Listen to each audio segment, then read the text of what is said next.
Now we're moving on to Carlo Maley. Carlo is an associate professor at Biodesign Institute at Arizona State University, also the director of the Arizona Cancer Evolution Center, which is a multinational 11 institution project to study the evolution of cancer at both the cell level and the organism level. ACE is part of the Cancer Systems Biology Consortium of the NCI. Carlo is also the author with Mel Graves of Frontiers in Cancer Research, Evolutionary Foundations, and Revolutionary Directions. And today, the title of his presentation is The Evolution of Cancer Suppression Across Life. Welcome, Carlo. Thank you. It's great to be here. First of all, I want to just illustrate this fact that cancer is a problem for all multicellularity. So multicellularity itself evolved independently at least 7 times in the history of life on Earth. It includes in this diagram corals, hydra in the upper right, seaweed in the lower right, and even plants. These are called fasciation when cancers happen in plants. There's been about 2 billion years of natural selection on cancer suppression mechanisms because this transition from single cellular life to multicellular life requires the suppression of somatic cells from dividing out of control. And so this brings up the question of what can we learn from nature about how to prevent cancer? Because it's had 2 billion years to perfect this. And this is crystallized in Peto's observation that a mouse has 1,000 times fewer cells than a human and only a 2-year lifespan roughly. And so if all things were equal and every cell has some chance of becoming cancerous, a mouse should essentially get no cancer. And most interestingly, of course, there's the large organisms like elephants that have 100 times more cells than us, or whales with 1,000 times more cells than us, and approximately the same lifespan. And if all things were equal, they'd be getting a ton of cancer. But of course, there's been a lot of natural selection on these large, long-lived organisms to evolve ways of suppressing cancer. So what has nature learned about how to prevent cancer? So you probably know that we found in elephants that they have 20 copies of the p53 gene. They have a cancer mortality rate of about 5%. And we recently published last year the genome of the humpback whale and did an analysis of cancer genes in cetaceans, and I'll show you some of that. But what we found with the p53 gene in elephants was that it has a functional effect. They are much more sensitive to DNA damage, and their cells apoptose much more readily than human cells. In cetaceans, we know that their germline mutation rate is much lower than other mammals. And we know in other mammals that there's a strong correlation between germline mutation rate and somatic mutation rate. Although somatic mutation rate has not yet been measured in cetaceans, but it suggests that one possible mechanism of cancer suppression in cetaceans is a lowering of the somatic mutation rate. We also found evidence of natural selection among cetaceans at all different levels in their clades here, and many of them involved with that DNA damage response pathway. Though they do not seem to have extra copies of p53, it seems like there may be some convergent evolution in preventing cancer by detecting DNA damage and limiting cells that may mutate. This is all the rest of the stuff I'm going to talk about now is all unpublished work. So we looked at a few of the clades on the tree of life that have no reports of cancer, including sponges, and started asking why they don't get cancer or whether they just haven't been studied. And so we've taken this sea sponge and irradiated it with 600 or 700 grays of radiation. And they are incredibly resistant to this. So only about 20% of them die from 600 grays of radiation. Most of them don't. And in comparison, 3 to 5 grays of radiation are lethal for humans. We don't yet know why they're so resistant to radiation. We know that only about 8% of their cells are experiencing significant DNA damage as assayed through the COMET assay. So, but that brings us to this question of what species have exceptionally low cancer rates. And unfortunately, we don't really have cancer rate data for anything beyond humans and maybe dogs and cats and lab mice. So that has led to a large effort by Athena Actipis, Amy Boddy, and our collaborators to try to measure cancer rates across species as a comparative oncology work. So I want to show you the rest of this. The talk is about that data. So we have now, in the elephant paper we published in 2015, we had 850 individuals, and that allowed us to look at 36 mammals in which we had at least 10 individual records to estimate very crudely cancer rates. We now have about 73,000 individuals, veterinary pathology records, That's 247 species with at least 50 individuals in each species to estimate these rates. And this was work done by a large team that you can see on the right. So here's the first look at this. So if you plot body mass times lifespan on the x-axis and the prevalence of neoplasia on the y-axis, you can see that there's no increase in neoplasia prevalence with going up in body mass and lifespan. So Peto's paradox holds. These larger long-lived organisms are not getting more cancer. We can look at specifically the malignant neoplasias, and this is the same pattern. In fact, if anything, there's a decrease in malignancy rate or prevalence with mass and lifespan, although it's not significant. We've looked at a number of life history variables to see if we could explain this variation in malignancy and neoplasia rate, and found very little. I'll show you that in a minute. I just want to show you what we call our leader tables of the highest and lowest neoplasia and malignancy prevalence. So you can see here the top, the species that are getting the most neoplasia include various birds and snakes, the wild boar, bears, and leopards. And the lowest ones include the Chinese soft-shelled turtle with 0, out of 55 records, there's 0 neoplasia. Also a number of birds and snakes.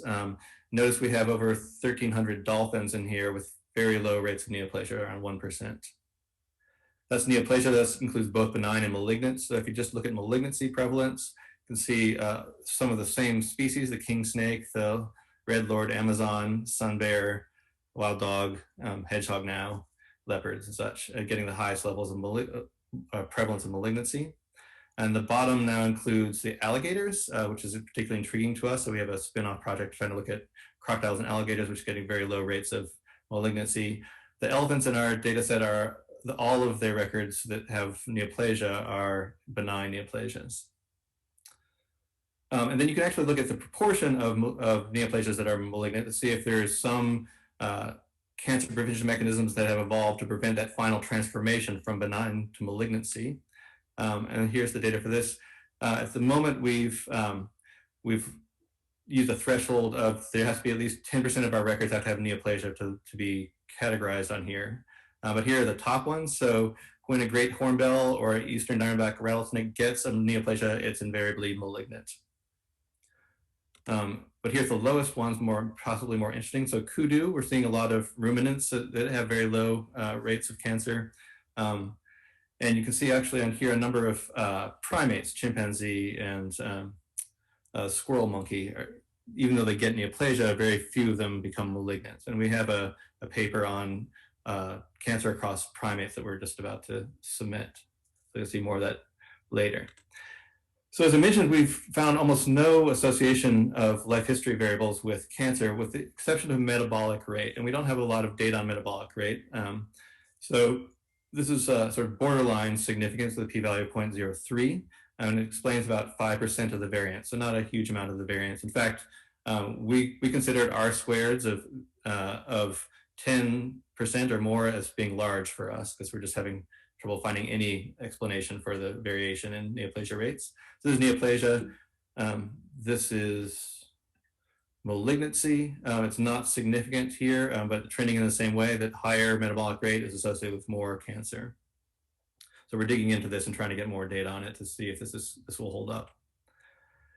Now, that led us to a question, is the trade-offs in life history theory, are they more likely to show up in reproductive cancers? Since that's the more direct trade-off in terms of selection for reproduction versus selection for maintenance that would involve cancer suppression. So when we looked at breast cancers across species, we started getting a bunch more hits in terms of associations with life history variables. So this is just longevity. You can see that that species with longer lifespans are getting less mammary neoplasia. And time of sexual maturity, which of course is correlated with longevity, also is explaining about 10% of the variation. You can see with very low p-values. Gestation length, again, can be correlated with longevity, also a highly significant predictor of cancers, so longer gestation length, less mammary neoplasia. And number of offspring per year. So this is litter size times litters per year. The more offspring is associated with more breast neoplasia, explaining about 14% of the variation. So there's a number of caveats. Almost all this comes from zoo data. So these are animals in captivity. And we think that the fast life history species like mice, if you put them in a zoo and protect them from predators, you may well reveal their weakness in terms of cancer suppression. And so that should sort of lift the cancer prevalence on the left-hand side of these life history graphs. Probably doesn't have as much skewing on the slow life history organisms that are already protected from predation, and so it probably doesn't change their results as much as the fast life history. This data at the moment includes both necropsies and just illnesses. I think in our final paper, we're going to just restrict it to necropsies, so you have a reasonable denominator of total number of animals and then those that had cancer when they died. But it doesn't include any healthy individuals that are still alive and were never sent to the pathologist for examination. We have almost no data on cancer in the wild. That's a big hole in our understanding of comparative oncology. And I think it's important for our community, as we want to learn about cancer across species, is to start collecting those cancer prevalence and rates in the wild. That's very difficult. So in conclusion, cancer is a problem for all multicellular organisms. It looks like DNA damage response is a general way that some of these large long-lived organisms are preventing cancer and possibly also lowering their mutation rates. So far, the life history variables aren't very predictive except in breast cancer. And one way I think about this is that regardless of your life history strategy, if any time in the evolutionary past of that species, cancer became an important selective factor, became a common cause of death, there'd be selection to prevent that cancer. And so you should see sort of across the board suppression of cancer until it's low enough level that other forms of selection are outweighing it. We're getting these hints that basal metabolic rate may be an important factor in explaining cancer prevalence. But that most of the variance in our data remains unexplained, so there's a lot to be discovered. And in fact, understanding the exact molecular mechanisms of cancer suppression in these different organisms remains to be discovered. So we're excited to pursue some of that, because often these large, long-lived organisms have evolved their large body size and long lifespan independently. And so it's quite likely that nature has discovered multiple different mechanisms of preventing cancer. And so we want to look into these exceptional species that either get very little cancer or get a lot of cancer to understand these mechanisms and hopefully improve both cancer prevention in humans and as well as animal health. So finally, let me just acknowledge the very generous grant support and wonderful collaborators. Those in bold are the ones involved in this work. And I should have mentioned that Josh Schiffman and Lisa Beglin at Utah have done all the functional work of measuring DNA damage response. And I will stop there and take questions. Thank you, Carlo. That was really quite interesting. Thanks. Are there questions on the